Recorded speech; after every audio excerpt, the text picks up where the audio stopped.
Start करते हैं exercise 2.2 और इस एक्सरसाइज में हम सीखेंगे क्वाड्रेटिक इक्वेशन के जीरोस को कैसे निकालना है। आपको क्वेश्चन नंबर 1 है जिसमें आपको क्वाड्रेटिक इक्वेशन दी गई है। इसमें आपको दो काम करने हैं। पहला काम आपको करना है, आपको फाइंड आउट करना है इसके जीरोस क्या है। दूसरा काम आपको करना है, आपको रिलेशनशिप वेरीफाई करना है between zeros of polynomial and coefficient of polynomial. तो चलिए स्टार्ट करते हैं।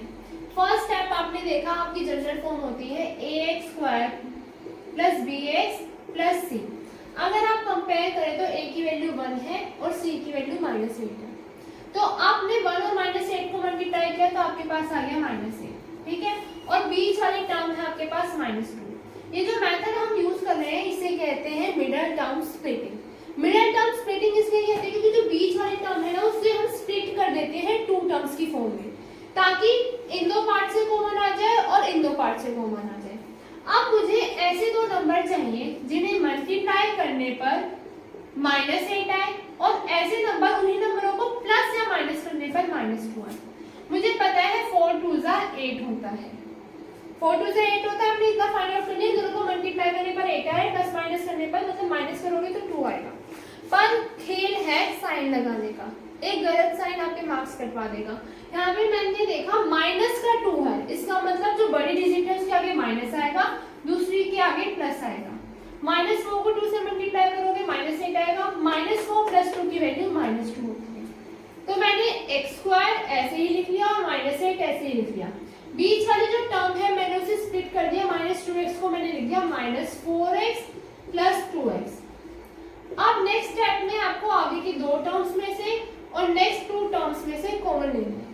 यहाँ पर 2x² मतलब 2x है और 4 के साथ एक x है, इसमें कॉमन आ रहा है x। 2x में से एक x बाहर चला गया, अंदर बचा एक x -4 प्लस यहाँ से कॉमन आ रहा है 2। 2x में से 2 कॉमन आ गया, बचा x। माइनस का माइनस 2 की टेबल में 8 आता है 4 पर।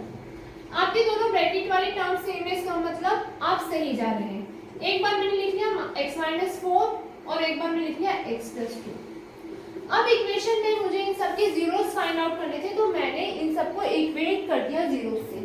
ये बात आप ध्यान रखना, चाहे आप पार्टी के क्वेश्चंस करें, एक्स्ट्रा क्वेश्चंस करें, जब भी आपको किसी के जीरोस निकालने के लिए बोला जाए तो आप उस एक्सप्रेशन को इक्वेट करेंगे जीरोस से।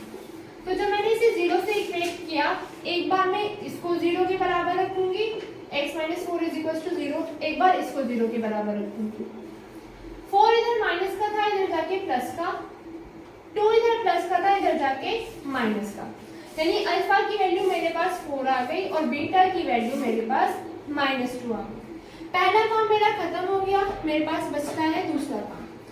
दूसरे काम में मुझे रिलेशनशिप वेरीफाई करना है, तो आप यहाँ पे लिख देना verification of relationship between zeros and coefficient of polynomial. हमारे रिलेशनशिप पहले हमारा होता है सम ऑफ जीरोस। तो इसको भी आप दो पार्ट में डिवाइड करोगे। यहाँ पे लिखोगे अल्फा प्लस बीटा, यहाँ पे लिखोगे -b/। कंफ्यूजन ना हो या साइन की गड़बड़ कभी ना हो, इससे अच्छा है आप a, b और c की वैल्यू पहले लिख के रख लें। a की वैल्यू 1 है, b की वैल्यू -2 है और c की वैल्यू 8 है। कैसे आई? इस एक्सप्रेशन को मैंने ax² plus bx plus c से कंपेयर किया। अल्फा प्लस बीटा मेरे रूट्स हैं। अल्फा की वैल्यू 4 है प्लस बीटा की वैल्यू -2 है। 4 का 4 plus minus -2, alpha plus beta की वैल्यू आई 2। अब ये चीज है समझने वाली। इज इक्वल टू एक माइनस तो मैंने लगाया फॉर्मूले का जो -b/a था। उसके बाद b की वैल्यू भी है -2, b की वैल्यू है -2, तो मैंने यहाँ पे लिखा -2। a की वैल्यू मेरे पास है 1, माइनस माइनस प्लस यहाँ पे आया 2, यानी alpha plus beta is equal to -b/a आ गया। नेक्स्ट रिलेशनशिप है प्रोडक्ट ऑफ जीरोस। इसमें भी आप दो पार्ट में डिवाइड कर लेंगे। यहाँ पे अल्फा बीटा, यहाँ पे c/a। अल्फा की वैल्यू 4 है, बीटा की वैल्यू -2 है, इसकी वैल्यू है -8। c की वैल्यू है 8 और a की वैल्यू है 1। सॉरी यहाँ पे आप सही कर लेना, c की वैल्यू -8। -8/1 is equal to -8। यहाँ पे भी LHS और RHS दोनों साइड सेम आंसर आ रहा है, तो ये भी वेरिफिकेशन हो गया, ये भी वेरीफाइड हो गया हमारा relationship alpha beta is equal to C/A। Last में आप लिख देंगे हेंस वेरीफाइड।